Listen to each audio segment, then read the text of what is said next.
In August 2023, during a pre-season training session for Keyworth United Football Club, I was involved in a collision that led to an all too familiar trip to the Queen's Medical Centre Hospital in Nottingham. An investigation into the shoulder and neck pain that I was experiencing began. After multiple scans and an arthogram, the shoulder specialist revealed that I had full thickness tears in 3 of my tendons and recommended shoulder surgery to fix them. I chose not to operate at the time, but last week I ended up back in A&E with neck pain, unable to move my head, and this is my story. Last week, I ended up in hospital in A&E with my neck. I was unable to move my head. I was in a lot of pain, and actually it was quite frightening. And in the days that followed, I started to think a little bit about my career, the training, the damage I probably did to my body during those 21 years. And when I think back to starting gymnastics when I was a kid, and I guess the physical attributes that I came into the sport with, and also the limitations, the biggest one and the biggest limitation that I had was my shoulder flexibility. I was always really stiff when I was a kid in my shoulders. So we would do an exercise with a stick. We would call it a dislocate stick. And you would literally dislocate your shoulders. You'd take the stick over your head with your arms straight. Your shoulders would kind of like dislocate back and you'd bring it back. And, you know, there were some kids in my group that could do it literally with their hands together. Some of them could hold one of their fingers and do it. And for me, you know, my hands were like really wide. They were wider than my shoulder width. And I always had to close my eyes. It was incredibly painful. It was just naturally my physiology. I just wasn't built that way. I had other strengths. I was very flexible when it came to doing what's called like a pike fold, where your legs are straight, almost like a hamstring stretch. I could do that very easily. Splits, I was pretty stiff, but I wasn't terrible at. But yeah, and my back, to be honest, my back was pretty stiff. And actually, even sat here now talking about it, I think my limitations in gymnastics when I first started were definitely my flexibility. I was very strong, super powerful, but not very bendy. And in those early years, that shoulder flexibility, it didn't matter too much because I was doing very basic gymnastics. The only area, to be honest, that it really held me back was we used to do a competition called the NDPs, which was like you would do old school routines that everybody did the same. They were very basic. It was out of the perfect 10. We'd do our 6 apparatus in gymnastics, so the floor, the pommel horse, the rings, the vault, parallel bars, and the high bar. And there'd be an extra routine. It was called, I think it was the physical body preparation routine. And it would be a mixture of strength exercises, balances, and flexibility. And I always used to struggle on that one. I would get my lowest score, and it would usually be because of the flexibility. And in those early years when I was growing up, particularly on the high bar, I really, really struggled doing a lot of the skills. Back then, the code of points leaned more towards doing turns where you catch in an inverted grip. So you have over grip, which is like this, under grip, which is like this, and then you have an inverted grip where you turn your shoulders inside out. And for me, I always struggled with that. And when I would try to do these skills, as I became kind of like an early teenager, started secondary school, again, my hands would slide right down the side of the bar and they'd be really wide. It'd be like doing a wide arm handstand for me. I struggled with them massively. I used to slip off a lot, miss my fingers. Coach would have to kind of dive and catch me. It just really wasn't one of my strengths, but at the time I didn't really have a choice because, you know, they made up most of the skills on high bar. So, and when you're younger, when you're a little kid, you can't really do the big release and catches because you're so light, you can't bend the bar yet. So you rely heavily on those turning skills. So yeah, I struggled with them for a long time. And actually when I look back, like, particularly when we were on the rings, we used to just strap ourselves in and just literally just like do inlocations and dislocations, which is essentially like that flexibility exercise, but at speed with power. And we would just go round and round and round and round and round, and we'd do sets of 10, 20. And there wasn't really much like, I remember when I would perform those skills in training, I wasn't really thinking purposefully about what I was doing. I would just get them done. So I'd do loads. And I might have a session where I was set 100 dislocates or 100 inlocates. And like the shoulder joint is so complex because, you know, it's a ball and socket joint with so many tendons and things attached to it.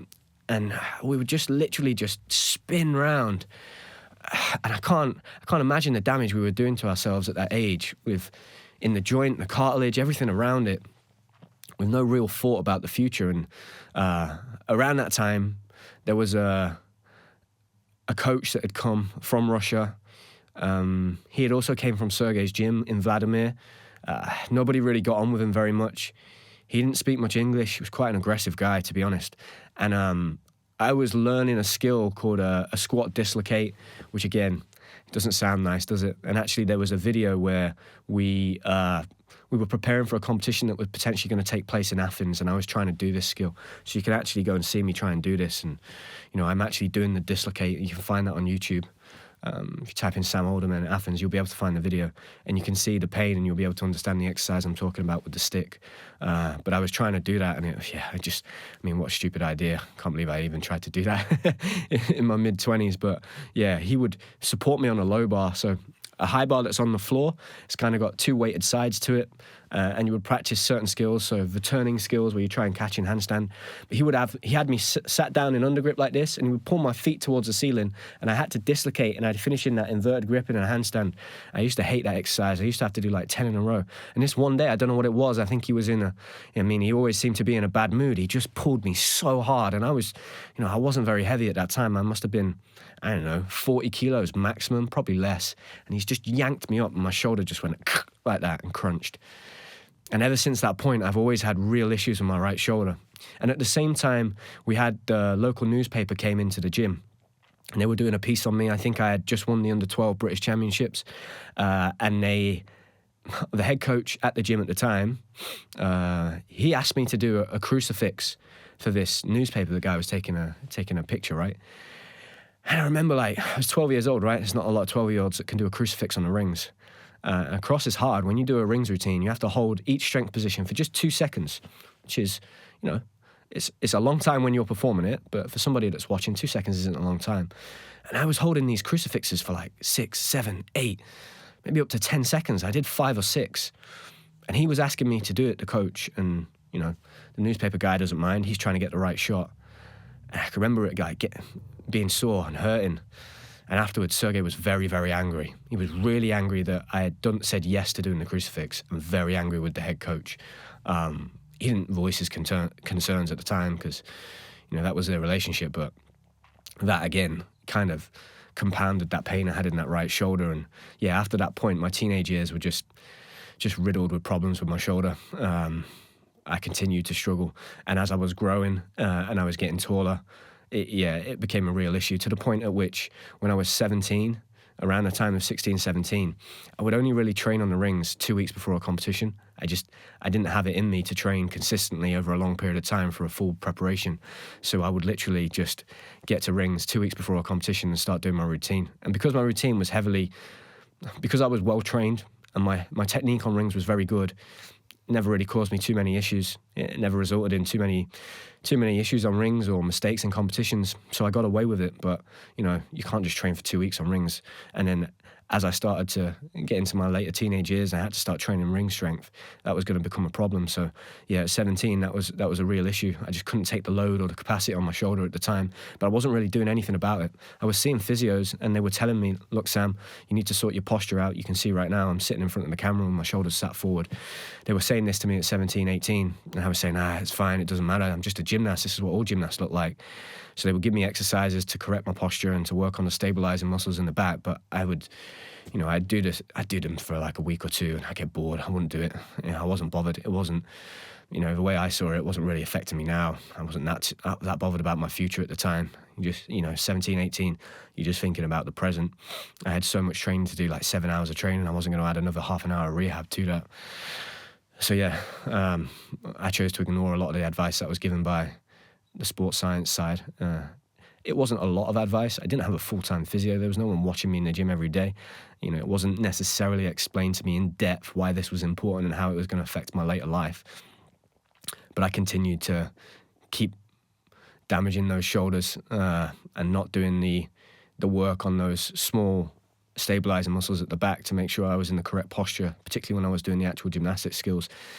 Yeah, and I had issues up until the age of kind of 18. And then as I turned 18, I turned senior, the skill difficulty ramped up massively. I went from doing very junior gymnastics in the summer of 2010 at the Youth Olympic Games to a year later, particularly on the parallel bars, doing a routine that was definitely a senior routine. I was landing or starting in upper arms in 5 of my skills in that routine. I had a Homma, Suarez, swing double back to catch, straddle front, long swing double back. So I was doing big skills, and I was still very much a junior gymnast. If you go back and you see me do gymnastics from that time, or if I go and see videos of me doing gymnastics, I'm very slender, quite slight, probably more of a similar build to Max Whitlock, rather than the build that I ended up in, being quite strong, a little bit stocky, and actually struggling to swing on pommels because I was quite wide. I always had a big back. So yeah, around that time I was starting to struggle. I was doing this big routine. I remember going to the Japan Cup, performing the routine well, doing very big, difficult gymnastics. But, at the time I started to feel a bit of pain in my collarbone, and that got progressively worse. I continued training through it. At the time I was just literally surviving on painkillers at the time, very strong ones. So I was taking 400 milligrams of ibuprofen, those big pink ones, and also diclofenac. Diclofenac at the time was just commonplace in gymnastics. We all took it. It was pretty strong. It was a strong painkiller. And the thing that's worrying is that with diclofenac, you were supposed to take stomach liners. None of us were told that. None of us were ever given any stomach liners. So we were just necking these very strong tablets every single day. And, that wasn't good, and it was masking a lot of the pain. Although it wasn't masking all of it, I had other injuries at the time. I'm still growing. Like I said, doing very difficult gymnastics. My body hasn't caught up with the level of gymnastics that I'm doing yet. My physical preparation wasn't there. And I ended up with a stress fracture in my collarbone. So because I had that pain there, my shoulder was doing a lot more of the work to try and compensate. I pushed through for about 3 months through that pain, still competed at World Championships, ended up tearing my pec. So I had a torn pec. It was quite a bad tear as well at the time. That resulted in me having 8 weeks of complete offload, doing no gymnastics, and then trying to get back in that December. And yeah, that was... Again, it was just that whole area was having lots of issues and lots of problems. I understand now that is an imbalance in the load of my training that was resulting in lots of those injuries. And I was training a lot. At that time, I'm still training like I'm training when I'm 9 or 10 years old, 11, 12 years old, when I've got all that energy and I'm fresh, right? But now I'm not going to school, so I've got more time in the day. So what would happen is my training sessions would extend. Sometimes I'd train for 6, 7, 8 hours. My routine sessions maybe meant to finish at 12:30, 1 o'clock. They'd be carrying on till 2 o'clock in the afternoon. Typically I'd leave rings till the last apparatus because it was in my head, it was the least important, right? Although probably physically it was the most important in terms of my shoulder and the long-term health effects that was going to have on me later in my life. So I'd leave that right to the end when I was the most tired, the most fatigued, and I'd get these routines done. And back then I was training, 6 days a week and doing routines, Tuesday, Thursday, Friday, Saturday. No, sorry, Tuesday, Wednesday, Friday, Saturday. So 4 days of routine every week. And if it was a heavy week, I was doing 2 routines on every apparatus. That is a huge amount of volume. Wherever I go at the moment, the gymnastics clubs that I work in, the trend at the minute is routines just 3 times a week. So typically a Tuesday, a Thursday, and a Saturday with a day off in between. I think that's a much more manageable load, particularly when you're doing very high-level gymnastics. And that's somewhat closer to what I got to towards the end of my career when I trained 5 days a week. But yeah, that just wasn't there back then. And, I was massively pushing the difficulty. And then, to be honest, between the age of probably 20 up until 23, I still had shoulder pain. And I would manage that with excessive amounts of sports massage, ice baths, foam rollering, stretching, physios, times painkillers, ice, whatever it might be, and being very much like recovery focused and maximizing that. And for that period between London 2012 to Rio 2016, I didn't have too many significant shoulder injuries. I tore my lat, which became a problem. Again, that was on that side. And, I'm sure that weakened that whole area. But apart from that, my shoulders were okay. I just managed them. There was, at this point, when I would see somebody about my shoulders, we kind of just accepted the fact that there was a real history with my shoulder. Lots of damage had been done in my teenage years. There were lots of old tears small tears in the rotator cuff and the ligaments and the tendons.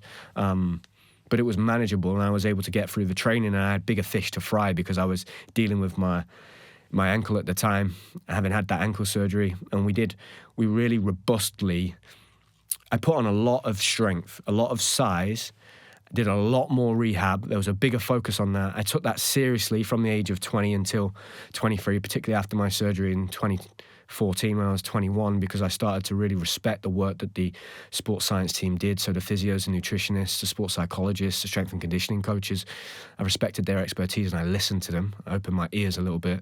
Didn't think I was invincible anymore because I'd learnt that through that injury with my ankle. And so I took that seriously, and that helped me, to be honest, during that time. And then after that Rio period, that's when the muscle injuries in my shoulder started to pile up. The first one was I tore the long head of my bicep. That was a problem. It was very painful. It was actually, again, right at the end of the session, trying to do a high bar routine with a casino.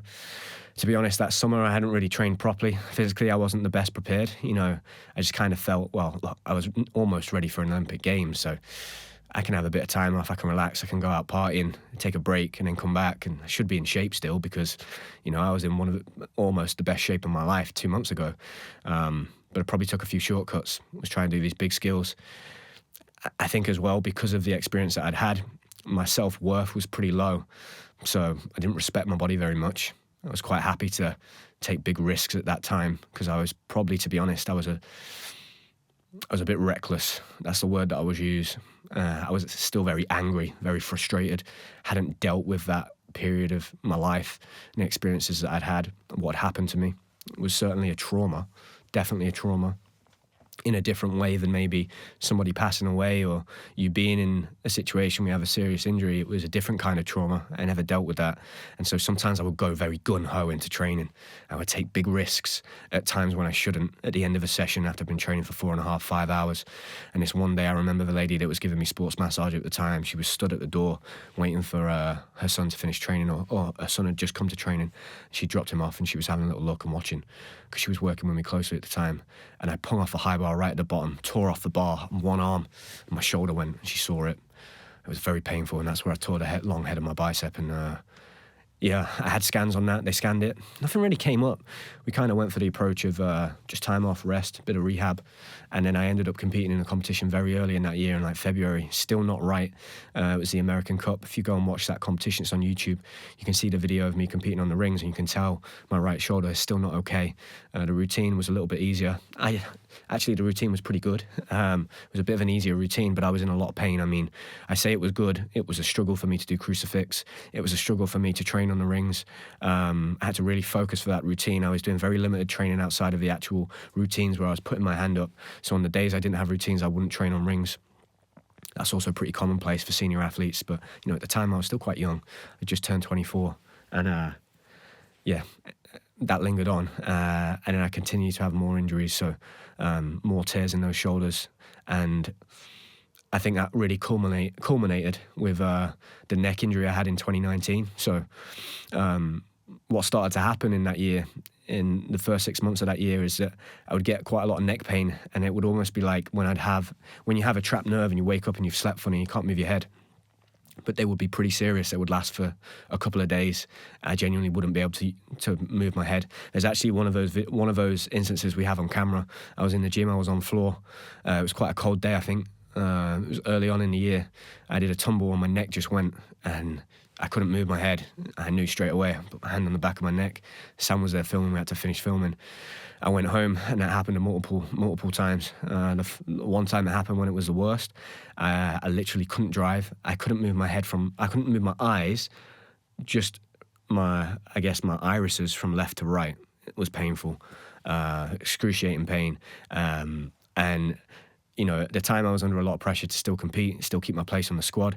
So I kind of pushed through all of that, did everything that I could, maximised all the experience that I had, went to the competition at that British Championships, and what I had to start trying to do was try and correct my posture a little bit with my neck, because essentially I was hinging in my neck. I was doing exactly what I'm doing right now when I'm talking to the camera. I'm looking at you guys.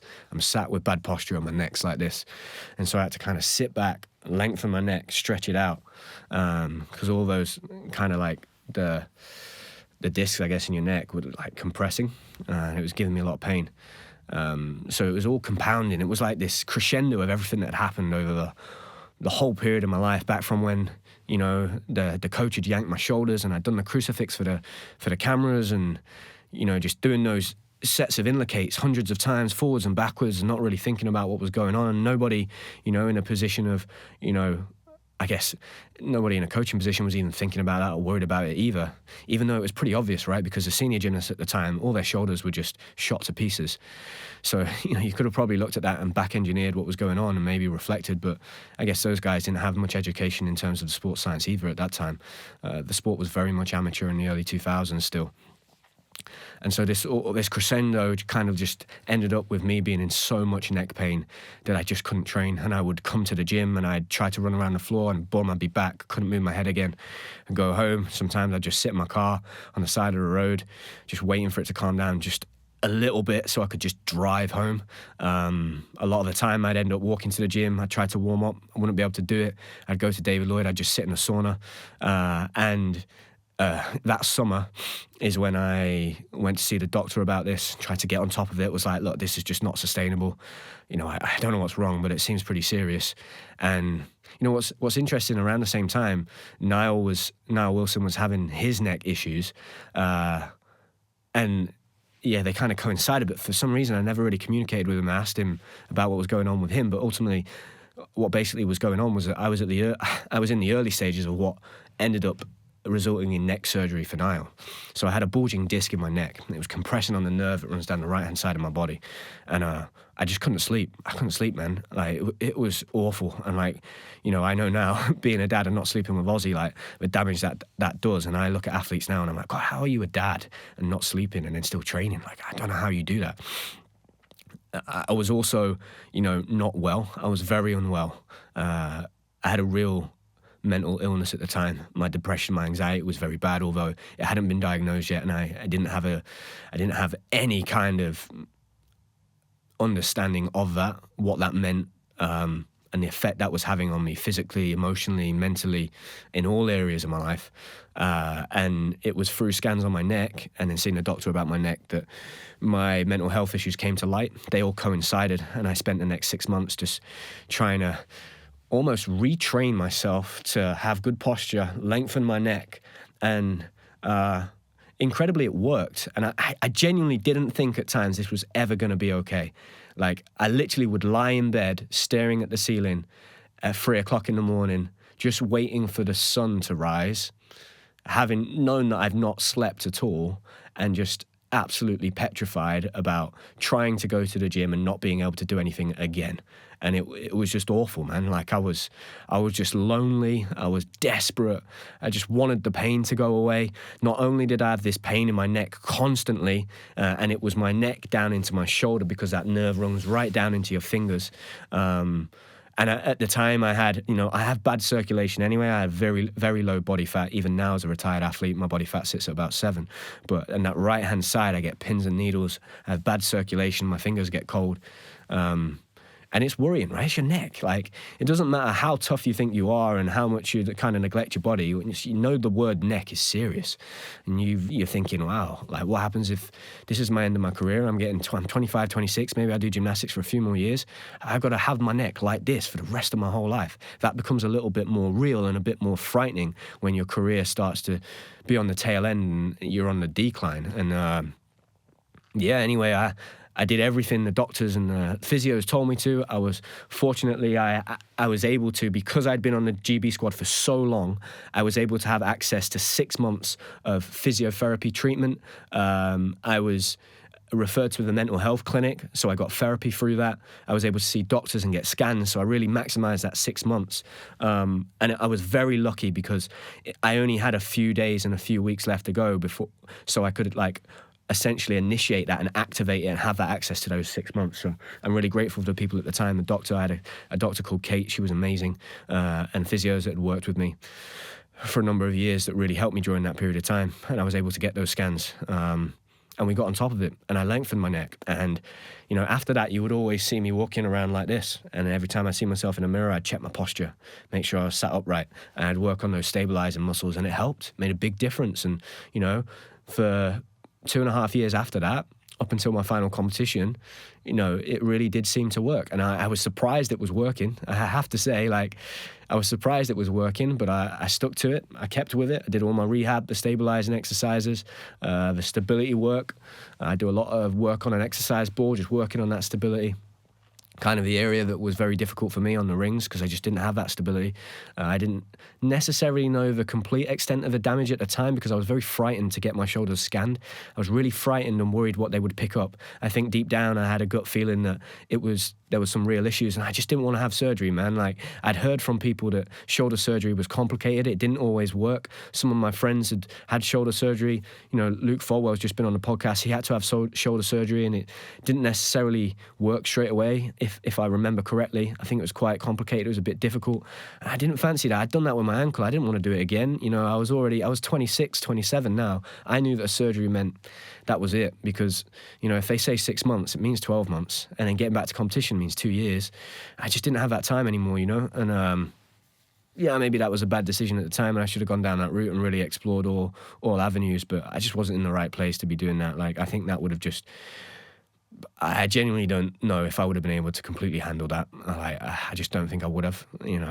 I was holding on to this belief and this idea and a bit of hope I could still compete again, and I could still get back to a high level. And I think I needed that at that time. I desperately needed that. Without that, I just wouldn't have been able to see the wood through the trees or the light at the end of the tunnel, I don't think.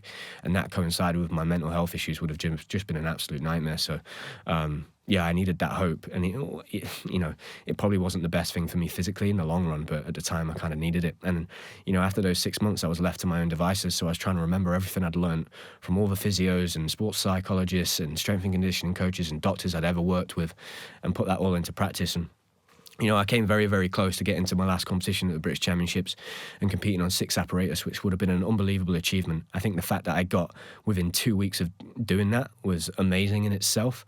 I have the videos of me doing routines on my laptop, doing 6 pieces. Super proud of that. People will never see that. They will have never seen that work that went into that, the 2.5 years, the 22 weeks in lockdown, the sheer amount of rehab and prehab that I had to do just to be in the right place, to get back onto rings, to apply everything I ever learned to, give myself the best possible chance of, making that come true. But ultimately, I just couldn't handle it. My shoulder just couldn't hack it, couldn't handle the load, and it broke down 2 weeks before the competition. And my ankle started to break down. I rolled my ankle in a control competition. My shoulder was gone, and it just kind of all fell away from me. And then my first routine in that competition on the pommel horse, I tore my rotator cuff. I either tore my rotator cuff again, or what most likely happened is I had a tear already and I made it worse. And I re-injured that issue. I competed, I did my routine. After that, my shoulder was shot for about 3 months, but I knew what I had to do. I didn't have to train anymore. I was a retired man, right? So I could just focus on the rehab. I was working, labouring, and it was okay. I could manage that. I worked around it. People helped me. Other people that I worked with helped me manage the load a little bit. And, my shoulder's been okay since then. It took me a long time to get it back to kind of full strength. I was able to lift weights. I was super happy. I was probably stronger than I'd ever been in terms of lifting weights in a weights gym relative to my body weight. I put on a lot of muscle mass last year, and then we get to the point where I decide that I'm going to try and play a football season. I go to pre-season training with Keyworth United, a bit eager, a bit excited, and I'm involved in a collision with another player, and my shoulder shoots back like that. I hit the floor. I'm pretty dazed because I've hit him hard. He's fine. I just kind of bounced right off him because I wasn't looking either, so I kind of went head first into him. So I'm sure I was probably a little bit concussed at the time as well. I'm sure it didn't help my neck. There was a bit of compression going on there. I tried to carry on training. It felt a bit sore, and then someone just lightly touched my arm, and I was just in agony. Went home, didn't sleep all night, was on the edge of the bed crying, just in pain. Went to A&E, and then that started the process of investigating investigating what was going on with my shoulder, because that triggered my neck pain again. The shoulder pain I could handle, the neck pain just frightened me to death. I was like, I cannot go back to that, like never sleeping and just being sat up all night, the stress of that, and never being able to potentially do like kind of sport again. So went down a process of getting multiple scans, seeing multiple doctors. I now wasn't part of, the GB setup anymore. I was retired, so I didn't have access to that private healthcare. So scans and stuff took time. I had to wait 4, 5, 6 weeks at a time before appointments, going to see people. The communication wasn't as smooth as it used to be. Before you'd have physios ring up doctors ring up physios, and they'd communicate straight away. This would happen in a matter of like hours, if not days. If I needed a scan, I could ring up in the morning and they'd send me for a shoulder scan that afternoon, which is pretty incredible. So if there are any athletes out there that have access to that, like really, use it and take advantage of it and appreciate it right now, because once you're finished and you're then back, I guess, into normal society and you're part of the NHS, that process is a very different one. It was still very good. It was amazing. They helped me. I told them my history. I gave them the context. I gave them as much as I possibly could. The difficult thing is that I don't know how you go about this. So if anybody knows that's listening to the podcast, I would be really, really interested to hear about this. But one thing that's been difficult recently is that even last week when I ended up in hospital, the NHS don't have access to my private doctor notes from my gymnastics career, which is very important, right? Because that gives so much context on the history of my shoulder.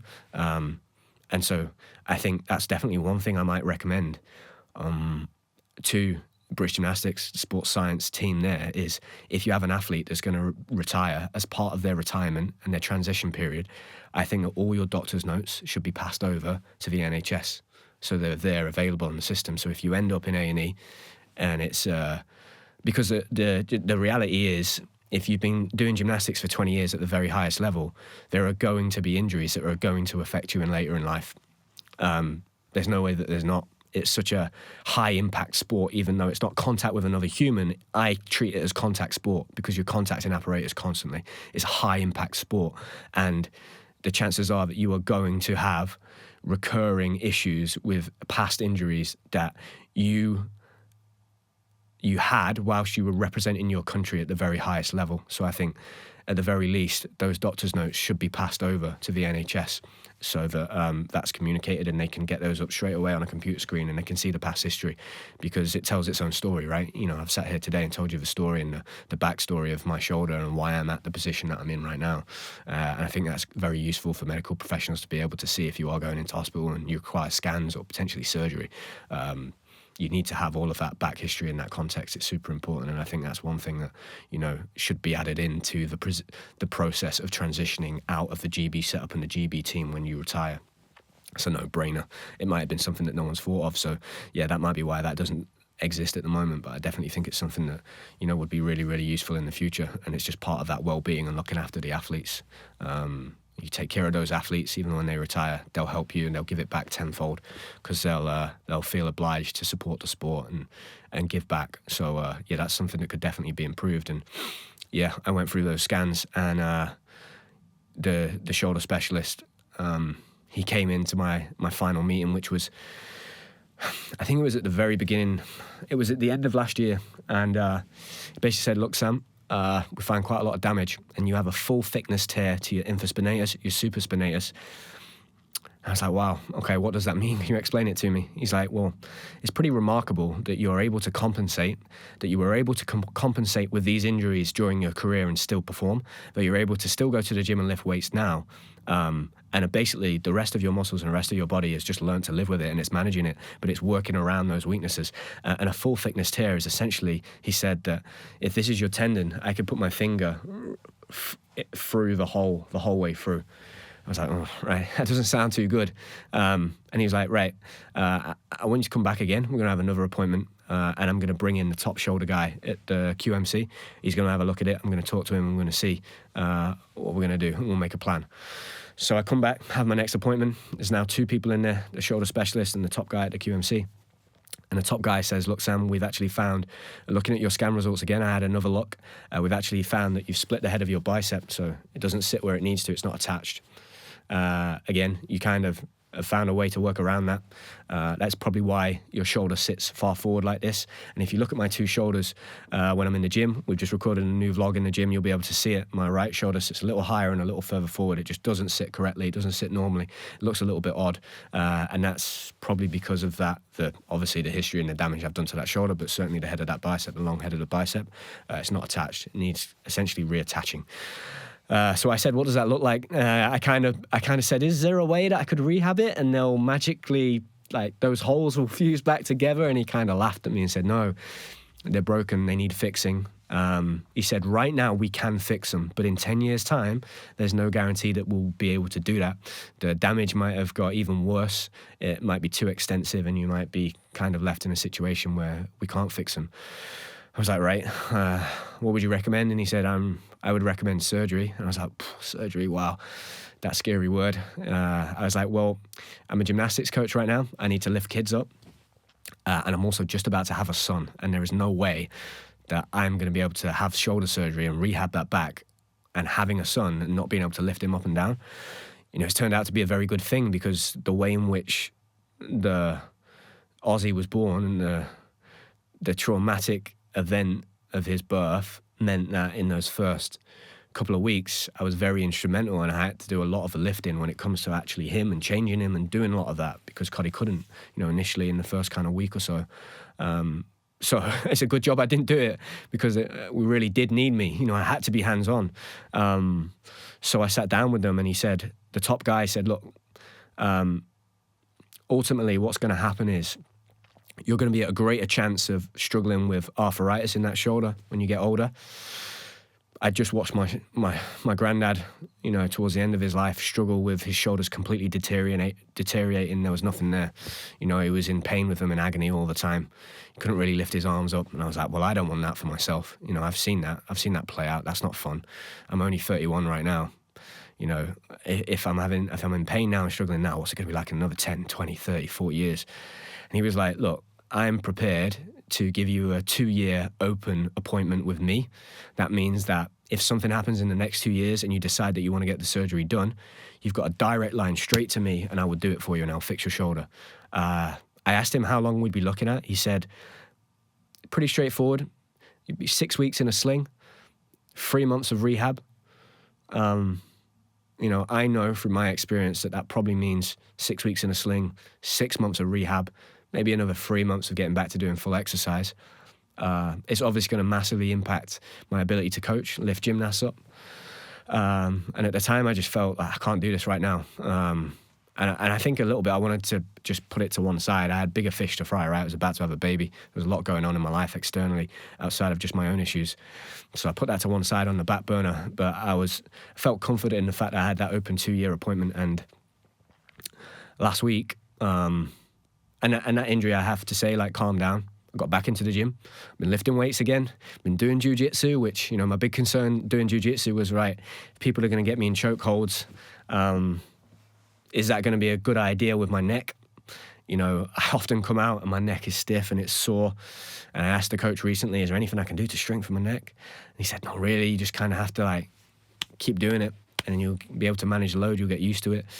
That is something that I find a little bit, is my big concern when I do jiu-jitsu, which is tough because I love it, man. Like, I enjoy it so much, but physically it's a real contact sport. Like, that's not messing around. It's not like football or gymnastics. You really are, like, going head to head with somebody else and you don't quite know. And a lot of the time, like, the people that I spar with are a lot bigger than me, you know, a lot bigger than me. And the big guys, and they get hold of my neck and they're strangling me.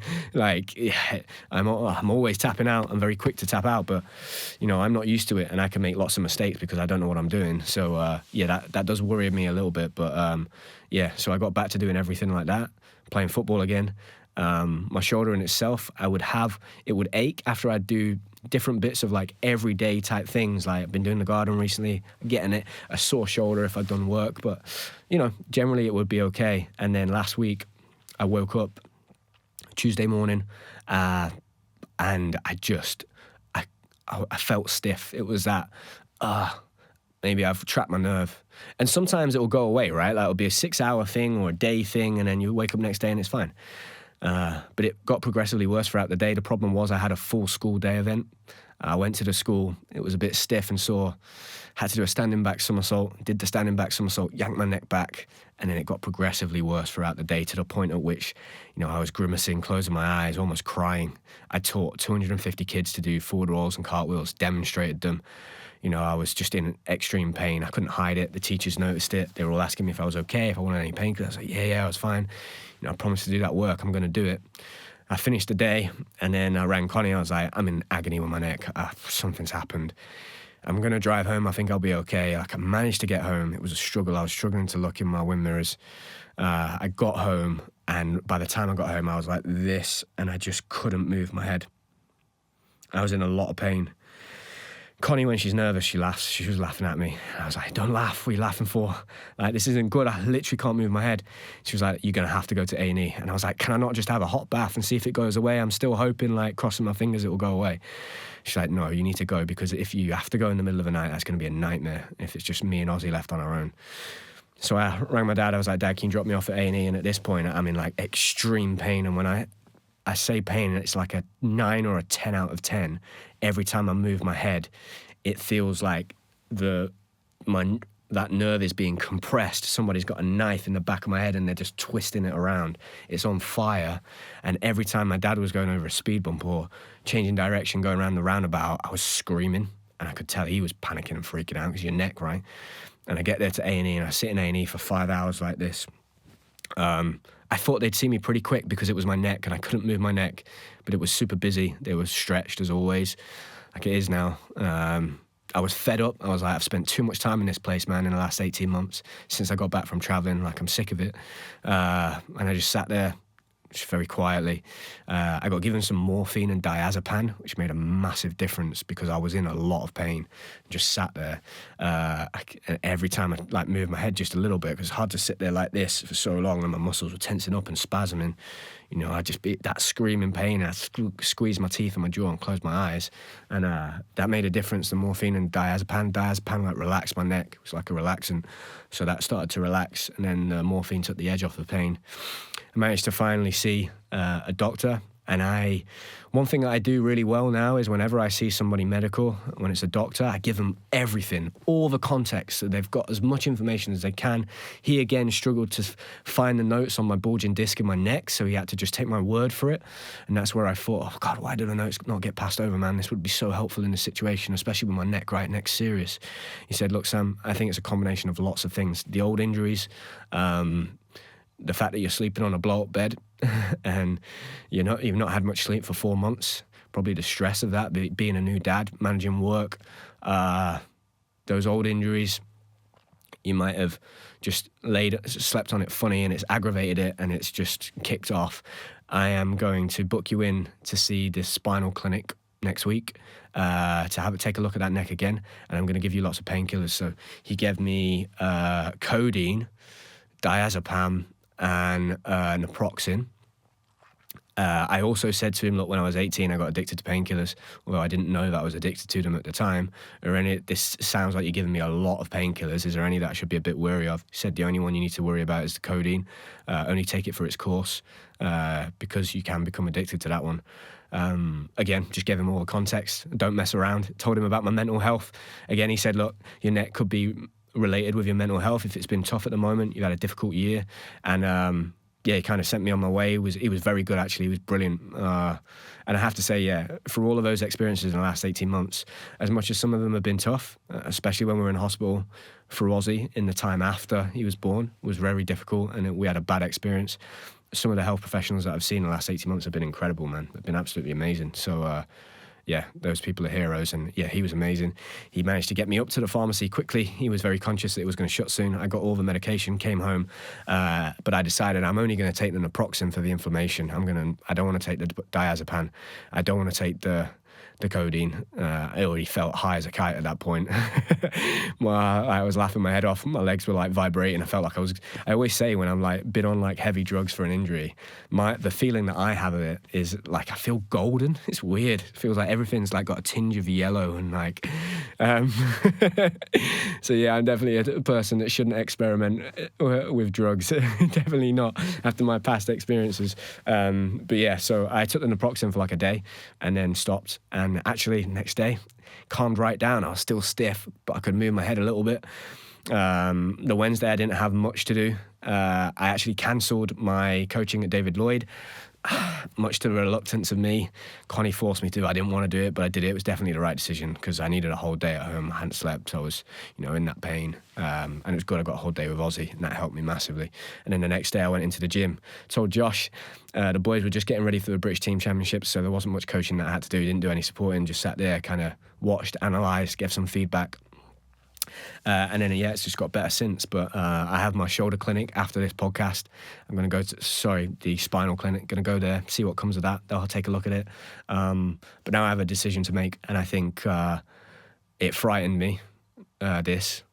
I was really worried. I was worried that I'd go to that hospital, and because of the pain that I was in, they were going to say, you've had slipped a disc, we're going to have to do surgery on it, we're going to have to fix it. That was panicking me.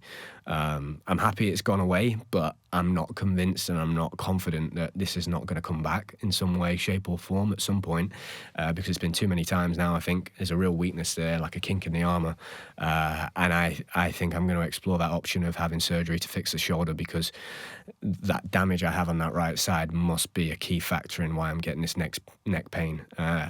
And I think it could only help. And I'm trying to think about my future. I want to be able to do sport and lift Ozzy up and, use that side of my body for as long as I possibly can. And I don't want to end up like my granddad. So I think, I'm going to explore what comes of the neck assessment today. And then I'm going to look at potentially having surgery on that shoulder next summer. Tie it in with the summer holidays when I've not got schools, and see if I can get it done and get it fixed. And because I don't want this, man. It's horrible. Like, that neck pain, honestly, is frightening. And I often say, like, I wouldn't change anything, right, because I'm the person I am today, and I still think that's the case. But there are times where I do wish that I had put myself first, respected my body more, and kind of realised a few things. I wrote down a few lessons, I think, that have kind of come out of this process in the last week of thinking about this. I've got them written on my phone, so I'm going to read them out because I don't want to forget them, because my hope is that a young athlete or a coach will listen to this and it might change their outlook and their perspective a little bit. And the next time that they maybe have an injury and they want to force through it and push through it or get back quick, it might change their mind. They might remember this conversation and think about their future a little bit more and try and broaden their horizons, zoom out, and remember that at 18, 19, you still could potentially have 10 years left in the sport. So what's the point in rushing for the sake of doing one competition in 2 months' time? There isn't one. Like, it's crazy. The first thing that I wrote down was, I'm now ultimately paying for the years of intense gymnastics training, which at times was 100% excessive. It was. It 100% was excessive. Like, it was way too much. There was no reason I should have been doing 40 hours a week at 10 years old. There was no reason I should have been doing 35, 40 hours a week at 18, 19, 20. A lot of that training was not purposeful. It was training for the sake of training. It was just doing more hours and more numbers. A lot of it was ego. A lot of it was me thinking I'm better than other people because I'm tougher than other people and I can take more shit. That is stupid, and I should have never done that. And I now do regret that I had that mindset. I also feel like there were decisions made at the time. I believe that you should be very wary of taking on the advice of people that don't have to deal with the consequences of the decisions that you make. So you should listen to that advice 100%. But you have to be wary of, like, is this person going to be around when I'm dealing with the consequences of my actions right now in 10 years' time, 20 years' time, 30 years' time?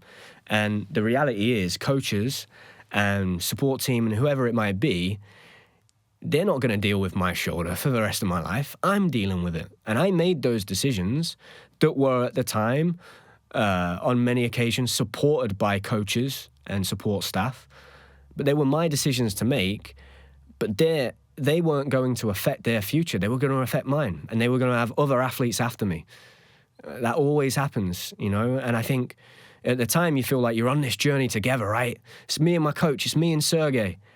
But when it comes to that time when you retire, it's not that anymore.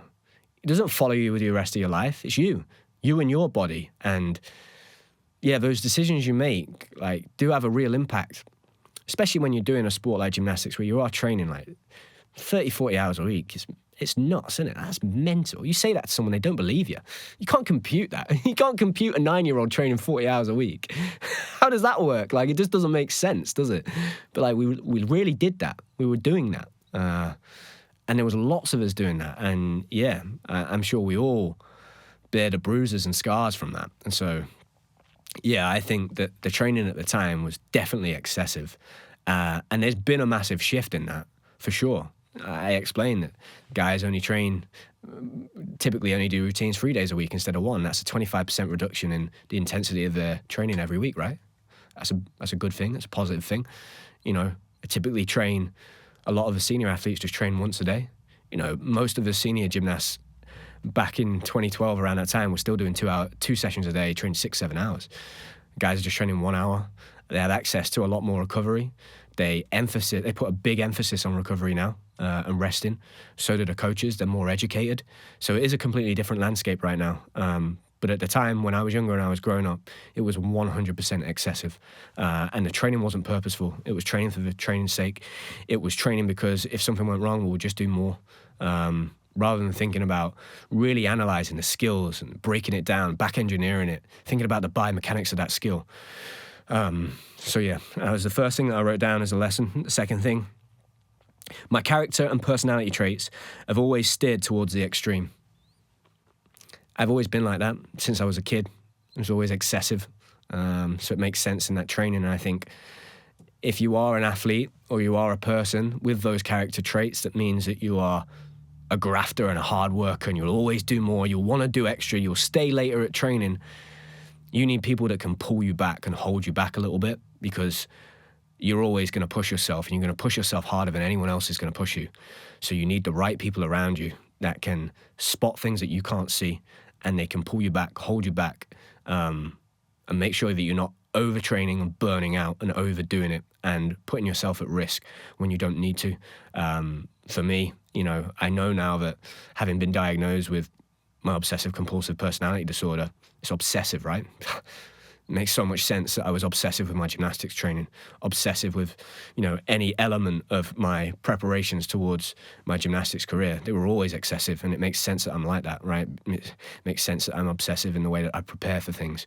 So knowing that and having that self-awareness is huge, but it also, you know, I was always going to take it to the extreme because I'm hardwired that way. I'm built that way. So I think trying to develop an understanding and a self-awareness of who you are, how you work, the inner workings of your being, and like what makes you tick is huge. And if you can do that from an early age, and if you can do that and you have access to working with someone like a sports psychologist or working with mentors, people that you respect, who can give you advice, former athletes, like, do that. It will help you. It will help you build your own self-awareness of understanding who you are and how you operate in the world. So yeah, that would be my advice and the lessons learned from that. The next one was, I want to put my future first and make the smart decision, but it's difficult, as on most things in life. Even now, I'm tussling with it, right? Like, I hate the idea that I might not be able to go to the gym for a year or lift weights, do a bit of gymnastics, go into schools, support coaching, do jiu-jitsu. I hate it because sport for me is the thing that makes me feel alive, man. It's the thing that makes me happy. It's the thing that I resonate with the most. It's the thing that has brought me so much joy in my life. It's the thing that I understood it when I was a kid. I didn't understand school. School didn't make sense to me, but sport and using my body, that did. I got it straight away. It was like it was in every fiber of my being. Sport and doing sport, just, it's me. That's who I am. I'm an athlete. I keep getting asked all the time what I am at the moment, and I find it hard to say. I'm like, well, I'm a podcaster, I've got a podcast, I do that. I go into schools and I deliver school events and I coach. I'm an athlete at heart, I always will be. It's my favourite thing to do in life, outside of being a dad now and being a partner to Connie and being, you know, a family member, so a son, a grandson, a brother, an uncle. My favourite thing in life is doing sport. If I could just do sport for the rest of my life as a job, that's all I would do. I love it, man. It makes me feel so happy, like, it makes me feel good. And so the idea of not being able to do that frightens me, but sometimes in life you have to take a small step back to take a big step forward, and actually, for the first time, and not the first time, because I've started to do this over a number of years, ever since my mental health diagnosis when I was 26.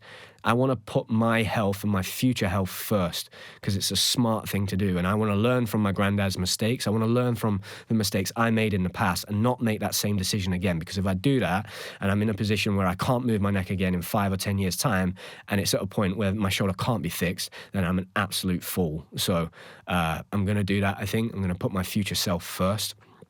And that would be my advice for all athletes. Make sure that you respect yourself and you put your body and your future because after you finish your career in gymnastics is a short career, man. You're going to finish in your mid-20s, early 30s if you're incredibly lucky and you're one of the very, very few, and you're going to have a whole life ahead of you.